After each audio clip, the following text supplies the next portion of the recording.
Assalamualaikum warahmatullahi wabarakatuh. Shalom, Om Swastiastu, Namo Buddhaya, salam kebajikan bagi kita semuanya. Halo teman-teman semuanya, kami dari teman-teman kelas T4D dan di sini kami akan mempresentasikan hasil diskusi kami di tugas 11. Dan teman-teman semuanya, di sini kami ingin memperkenalkan apa sih yang akan kita jelaskan, yaitu tentang karakteristik cloud computing. Oke, next slide. Sebelum kita memasuki pada materi tentang yang akan kita bahas ini, alangkah baiknya kita memperkenalkan terlebih dahulu nama anggota-anggota kami. Kami persilahkan. Baik, perkenalkan nama saya Rizky Dava Firdaus dengan NIM 23314007001111012. Selanjutnya, Baik, baik selanjutnya perkenalkan nama saya Ahmad Gofar Prayoga dengan nomor NIM akhir yaitu 009. Selanjutnya ada saya Adinda Thalia Sasabila dengan NIM akhir 002.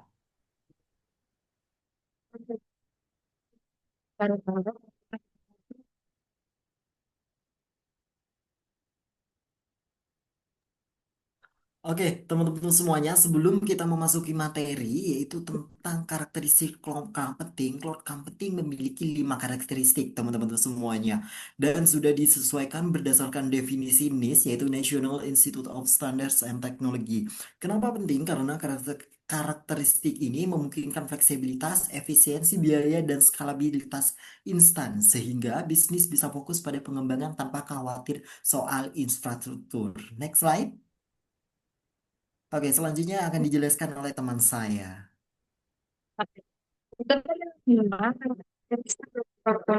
Karena dari yang kedua ada rutinitas elasticity, yang ketiga ada service, dan yang keempat ada on self service, dan yang terakhir self scaling.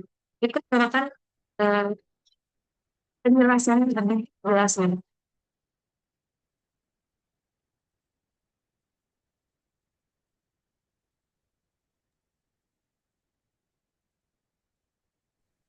Oke, selanjutnya yaitu terkait dengan apa saja sih karakteristiknya yang akan langsung dijelaskan oleh teman saya yaitu Adinda Thalia Sasabila. Oke, selanjutnya yaitu ada Broad Network Access atau akses jaringan luas.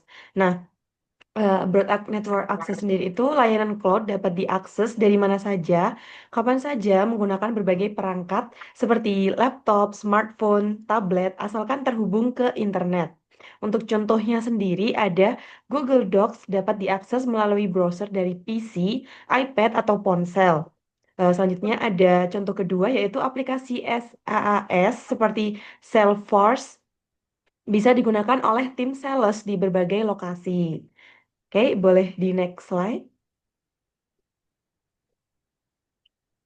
Nah, untuk jenis-jenis broad network access-nya sendiri itu ada yang pertama akses melalui web browser, akses melalui API, akses mobile, client software access, dan yang terakhir ada VPN.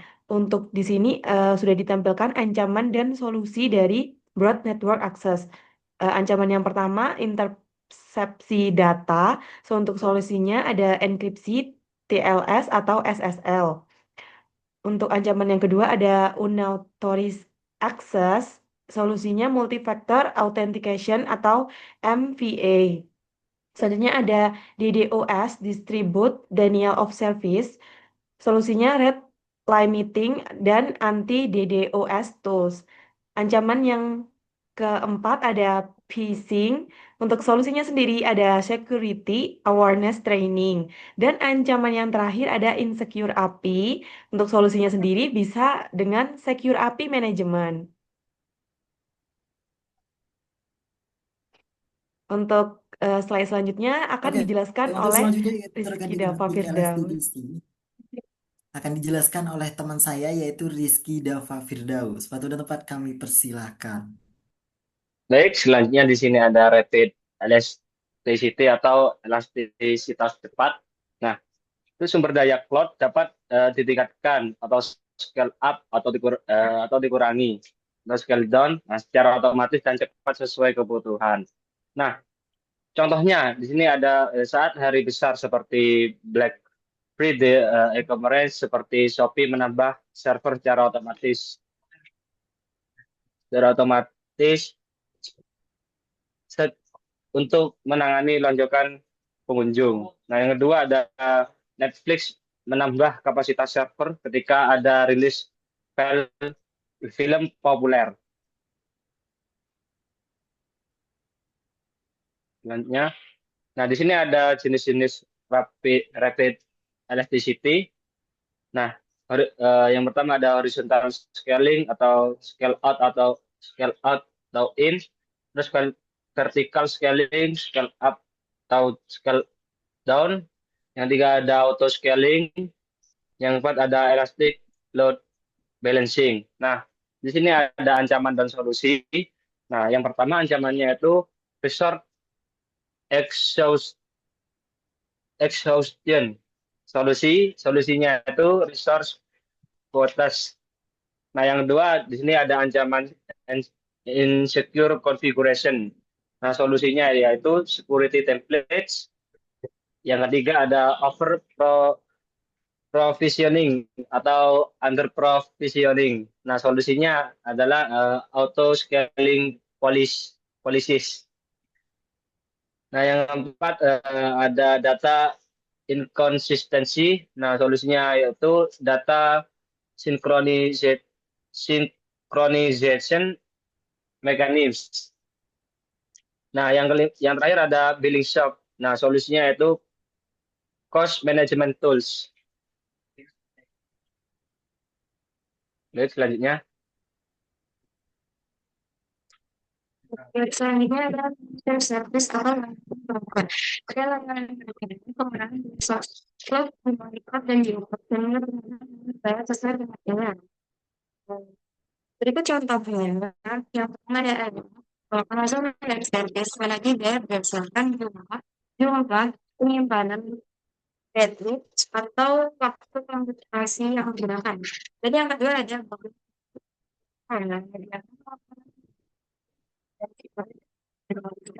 ya. Nah, begitu merupakan jenis management service. Yang pertama ada monthly usage management, dan yang kedua ada storage usage, yang ketiga ada network bandwidth, yang keempat ada API coding, dan yang terakhir ada service level bandwidth. Itu merupakan ancaman dari solusi yang bisa pada slide ini. Itu yang pertama dilakukan dengan solusi tempered overload, yang kedua ada overbilling atau underbilling, solusi billing verification system, dan yang ketiga ada data solusi audit trail and logging. Dan yang keempat ada lack of transparency dengan solusi read only billing dashboard.